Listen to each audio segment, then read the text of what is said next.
A blind man walks into a restaurant and sits down. The waiter, who is also the owner, walks up to the blind man and hands him a menu. "I'm sorry, sir, but I am blind and can't read the menu. Just bring me a dirty fork from a previous customer. I'll smell it and order from there."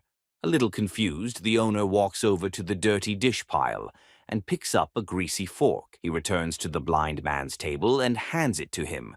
The blind man puts the fork to his nose and takes in a deep breath. "Ah, yes, that's what I'll have. Meatloaf and mashed potatoes." "Unbelievable," the owner thinks as he walks towards the kitchen.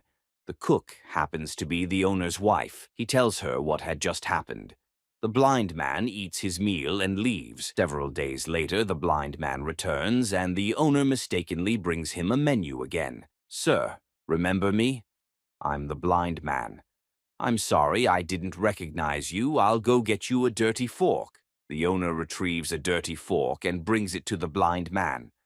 After another deep breath, the blind man says, "That smells great. I'll take the macaroni and cheese with broccoli." Walking away in disbelief, the owner thinks the blind man is screwing around with him and tells his wife that the next time the blind man comes in, he's going to test him.